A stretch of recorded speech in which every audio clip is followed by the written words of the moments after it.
टुकड़े रखे गए, वो तस्वीरें भी हम आपको दिखाएंगे। हमारे सहयोगी पहुंचे और वो फ्रिज सामने आया जिसमें शव के टुकड़े करके रखे आफ्ताब ने, बकायदा उसके लिए नया फ्रिज उसने खरीदा और उसमें शव के टुकड़े रखे और उसके बाद धीरे धीरे अलग अलग पॉली बैग में भरकर वो उसे ठिकाने लगाता रहा। आप सोचिए कितनी हैवानियत होगी कि जिससे आप प्यार करने का दावा करते हो, जिसके साथ आप रहते हो, उस इंसान की आप हत्या कर दें और फिर उसके शव के छोटे छोटे टुकड़े करके इस तरह से उसे छिपाया जाए। ये वो फ्रिज है जो फ्रिज नया खरीदा था आफ्ताब ने सिर्फ इसलिए ताकि वो श्रद्धा के शव को इसमें रख सके, ताकि किसी को शक ना हो, किसी तरह की बदबू ना आए। और धीरे धीरे उसने अलग अलग टुकड़ों को ठिकाने लगा दिया और सबसे बड़ा हिस्सा वो दिल्ली के महरौली के जंगलों में फेंका गया है, ऐसा उसने खुद कबूला है और इसीलिए अब पुलिस उसकी तलाश कर रही है। और हिमानी, जितना समय हो चुका है, मुझे लगता है कि यह भी जांच करनी पड़ेगी कि डीएनए मैच भी करना पड़ेगा, क्योंकि उसकी शव की हालत न जाने कैसी होगी। यह भी तफ्तीश करनी पड़ेगी क्योंकि जंगल में कुछ भी हो सकता है, जंगल में जानवरों के शव भी हो सकते हैं, बहुत सारी चीजें हैं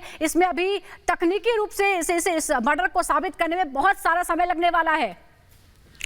बिल्कुल आपने सही कहा सुजाता, और जिस तरह से हम ये कह रहे हैं कि देखिए आरोपी की 5 दिनों की रिमांड मिल गई है, लेकिन साथ ही साथ जिसका जिक्र बार बार हम कह रहे थे कि जंगल जो है वो अब खंगाले जा रहे हैं दिल्ली के, और खासतौर पर महरौली जंगलों की बात करें तो पहली तस्वीर इस वक्त सामने आ गई है। वो तस्वीर इस वक्त हम दिखा रहे हैं क्योंकि पुलिस की जो टीम है वो अब वहां पर पहुंच रही है और साथ ही सैंपल्स कलेक्ट करने के लिए वो फॉरेंसिक टीम भी वहां पर पहुंच रही है। यही वो जंगल है जहां से लगातार सुबह से हमारे सहयोगी लोमस झा हम तक रिपोर्ट जो है ये पहुंचा रहे हैं, खबरें पहुंचा रहे हैं। यही वो जंगल जहां पर अब खाक छानी जाएगी जाहिर तौर पर, और साथ ही साथ वो जो टुकड़े यहां पर फेंके गए थे जिसका जिक्र सुजाता आप यहां पर कर रहे थे, लेकिन क्या वो जो टुकड़े हैं, वो शव के टुकड़े हैं, वो इस हालत में है? और आपने बिल्कुल सही कहा कि वो डीएनए मैच कराने के लिए वो, हालांकि अब आगे की जो प्रोसेस है, जो प्रक्रिया है वो चलेगी, लेकिन ये एक्सक्लूसिव तस्वीरें लोमस झा वहीं पर मौजूद है और उसी जगह पर वो जो टीम है वो अब वहां पर पहुंच चुकी है, तलाशी ली जा रही है। अब देखिए तमाम वो झाड़ियां, वो जंगल जो है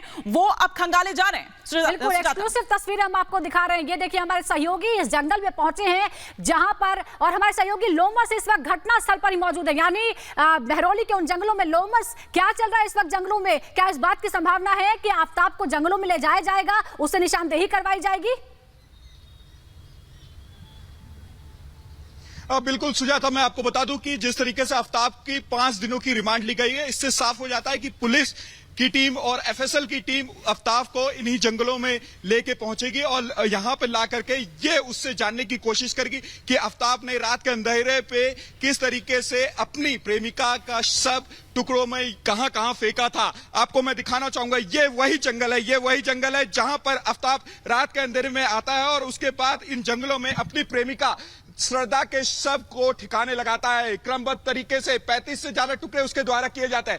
ये पूरा वही जंगल है। मैं अपने विजय को बोलूंगा 360 में इस पूरे जंगल को दिखाए कि इतने बड़े जंगल में आफ्ताब रात के अंधेरे में आता है कि उसे कोई देख ना पाए और उसके मंसूबों को कोई समझ ना पाए कि वो क्यों यहाँ इस जंगल में पहुंचा है। लोगों को ये लगे कि उसके हाथ में जो थैली है, जो सामान है, वो कहीं ना कहीं कचरा है, जो कचरा इस जंगल में फेंकने के लिए कोई व्यक्ति जा रहा है। तो कहीं ना कहीं उसको यह मालूम था कि इस जंगल में वो अपनी प्रेमिका का शव फेंकेगा, तो उस पे पुलिस ना तो शक कर पाएगी, ना ही किसी को आसपास के लोगों को शक होगा, क्योंकि लोग रोजाना यहाँ इस जंगल में कचरा फेंकने के लिए लोग आते हैं, पन्नियों में भर के आते हैं, तो लोगों को यह लगेगा कि कोई व्यक्ति है जो कि कचरा फेंकने के लिए आ रहा है। लेकिन उस मंसूबे को लेकर के जिस तरीके आफ्ताब ने पूरी कार्रवाई को अंजाम दी, तो कहीं ना कहीं उसकी मानसिक स्थिति को दर्शाता है कि वो पहले तो अपने प्रेमिका को वादा करता है कि वो शादी करेगा, लेकिन शादी से वो मुकर जाता है। लगातार उसके बीच में झगड़े होते हैं, झगड़े होने के बीच में वो अपनी प्रेमिका का गला दबा देता है और गला दबाने के बाद उसको समझ नहीं आता कि कैसे वो लाश को ठिकाने लगाए। तो उसको ये लगता है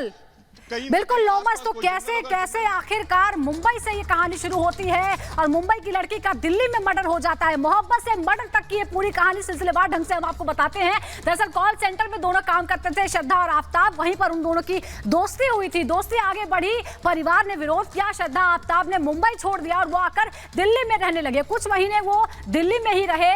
18 मई 2022 को मुंबई की श्रद्धा का दिल्ली में कत्ल हो गया। अब आफ्ताब ने बताया कि दरअसल 18 मई को उसने हत्या कर दी दी थी।